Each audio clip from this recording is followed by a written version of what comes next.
প্রেমের টানে বিদেশি তরুণী বাংলাদেশে এমন বিয়ে ইসলাম সমর্থন করে কিনা, বিদেশি তরুণীদেরকে বিয়ে করা ইসলাম কিভাবে দেখছে, এটা জায়েজ কিনা, আমরা প্রেমের সম্পর্ক করে যারা বিদেশ থেকে বিভিন্ন তরুণীদেরকে বাংলাদেশে নিয়ে আসছি এবং বিয়েতে বসছি, এই বিয়ে ইসলাম কতটুকু সমর্থন করে আজকে আমরা জানবো ইনশাআল্লাহ।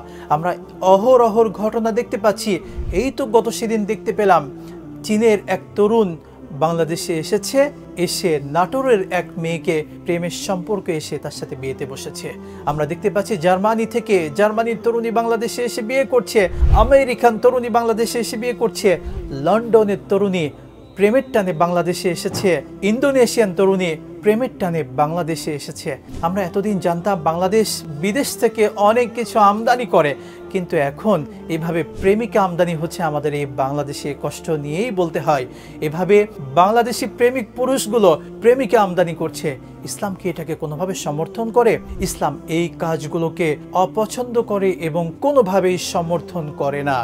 কেননা যারা এভাবে প্রেমের সম্পর্ক করে বিদেশ থেকে বিভিন্ন তরুণীদেরকে দেশে নিয়ে এসে বিয়ে করছে, আমরা জানি সেই মেয়েগুলো প্রথমে থাকে হলো তারা অন্য ধর্মের নন মুসলিম থাকে, সেই নন মুসলিম মেয়েদেরকে বাংলাদেশে নিয়ে এসে তাদেরকে মুসলিম বানিয়ে বিয়ে করছে।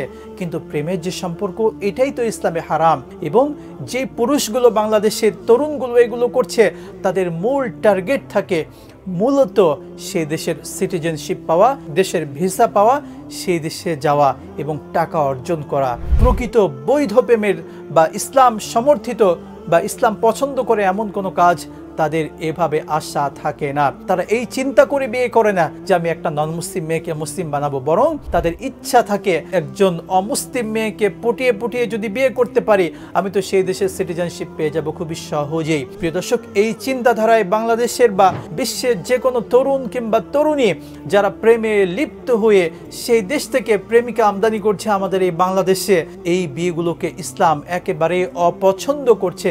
ইসলাম এগুলোকে সহজে সমর্থন করছে না। আমাদেরকে ভাবতে হবে। আমরা একটি অভিজ্ঞতার কথা বলছি। একজন জাপানিজ নারী, তিনি খুব আক্ষেপ করে বলছেন, বাংলাদেশ থেকে কিছু তরুণ সেখানে গিয়েছেন, অবস্থান করছেন। সে জাপানি নারী, সে নিজ থেকে ইসলাম গ্রহণ করেছে।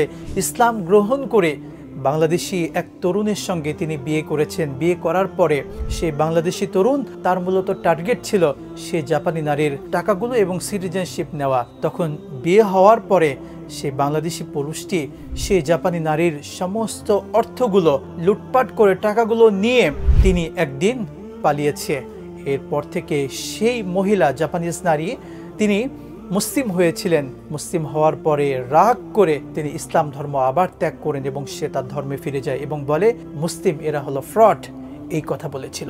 চীনা এক মহিলা, তিনিও এক বাংলাদেশিকে এভাবে বিয়ে করেছিল। বিয়ে করার পরে সে বাংলাদেশি এভাবে তার সাথে ফ্রড করেছিল এবং তার বিভিন্ন টাকা পয়সা হাতিয়ে নিয়েছিল।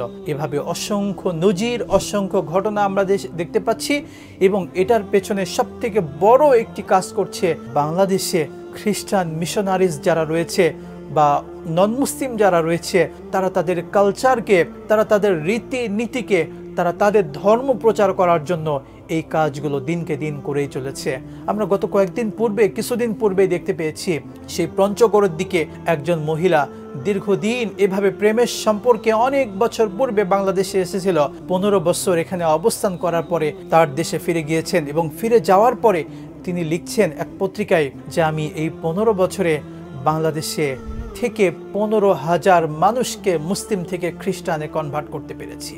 তাদের আড়ালে তাদের লক্ষ্য উদ্দেশ্য থাকে নন মুসলিম অথবা এই অন্য ধর্ম প্রচার করা, মানুষকে খ্রিস্টান বানানো, ইহুদি বানানো বা ভিন্ন চিন্তা নিয়ে তারা কিন্তু বাংলাদেশে ঢুকছে। আমরা যদি এগুলোকে প্রতিহত না করি, তাহলে আমাদের এই দেশ এটা কিন্তু সত্যি ক্ষতির সম্মুখীন হয়ে যাবে এবং ইসলাম এই কাজগুলোকে কোনোভাবেই সমর্থন করছে না।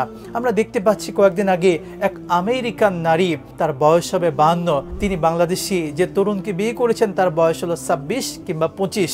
তাহলে একজন 25 কিংবা 26 বছর বয়সী একজন তরুণ, তিনি আমেরিকান তার চেয়ে ডাবল বয়সী এক মেয়েকে বিয়ে করেছে।